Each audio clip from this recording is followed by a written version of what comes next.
Got it. Now let's go ahead and bring in Oklahoma Republican Senator Tom Lankford. Sir, thanks for taking time with us this morning. Let's kick it off and talk about the problem of migrant crime and the border crisis still unfurling along the southern border. What are you making of the president's nominees so far and his proposed border policy? So the border policy from the Biden administration is reaping the fruit that we all said it would reap. This is why I've continued to be able to ring the bell over and over again on the border, and to be able to say this is not just folks that are coming into work. We literally, when they cross the border, we don't know if they're fleeing justice or if they're fleeing poverty. We have no idea. And right now, the Biden administration is not filtering those. They're just allowing everyone in.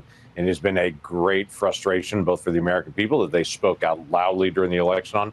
They want this to stop and should stop immediately. So we're going to continue to be able to find every way we can to be able to target first criminal aliens. And there are thousands and thousands of them that are now in the country, folks that have a final order of removal from a court. And there's over 1 million of those folks that we know of that are in the country right now, and other folks that are national security risks. They need to be deported and need to be deported immediately.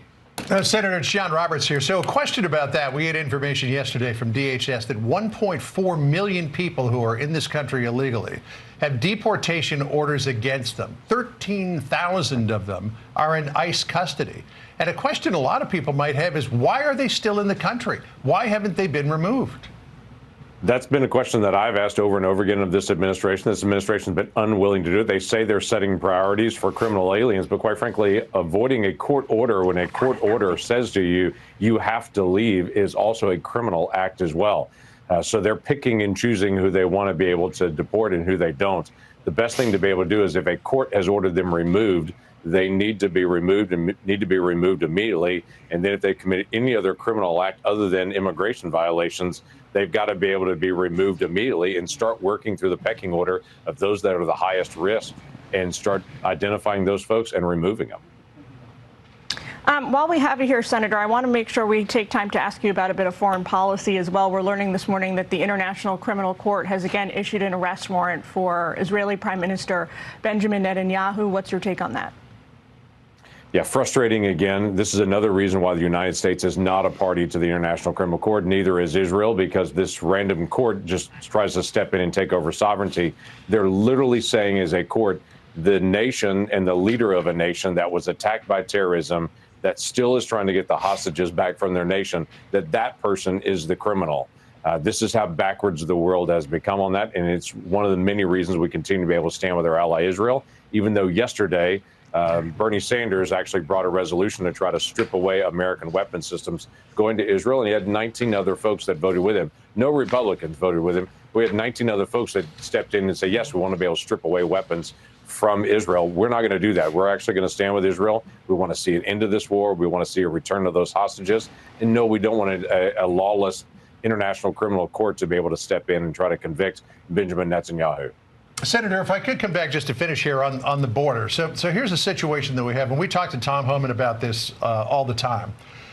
You've got people who are in this country from countries that we do not have reciprocal agreements with. You've got all of these members of Tren de Aragua, whose statistics now show are operating in 16 states across the nation, metastasizing like a criminal cancer. You've got people who came into this country by the tens of thousands from China. You've got them who came in from India, Bangladesh, Uzbekistan, places like that. When it comes to deportations, how do you remove people to countries with which we don't have reciprocal agreements? Yeah, that is actually a challenge that you have to have the full weight of government that actually engages with. So under the Trump administration, they were using the State Department to be able to put pressure on countries, saying, we're going to cut off foreign aid, we're going to apply additional pressures to you, we're going to continue to be able to call you out, or we'll do tariffs on your nation if you don't take these criminal aliens back. Biden administration has been unwilling to do that. Quite frankly, today we were supposed to have a public hearing with Christopher Wray and with Ali Mayorkas coming before the committee that I sit on, Homeland Security. They both have dropped out within the past hour and said they are not coming. Really? That is one of the questions I'd already told them in advance I was going to ask them about, is what's called special interest aliens. That is the folks from all these different countries we know nothing about that are coming into our country. They have now both dropped out and said they're just not going to come at all. It is one of a million reasons we're ready for a transition of administration January the 20th. And I understand, Senator, I mean, this is the second day in a row that this hearing has been postponed. Have they given a reason for the no-show? They have not given a reason other than they did not want to testify in an open setting on these issues. Again, the American people need to know. We've got multiple threats that are out there. We need to know about special interest aliens. We've had the Chinese have done a significant hack into telecom systems in the United States. This is something that needs to come out to the American people, and they're refusing to be able to bring it to light.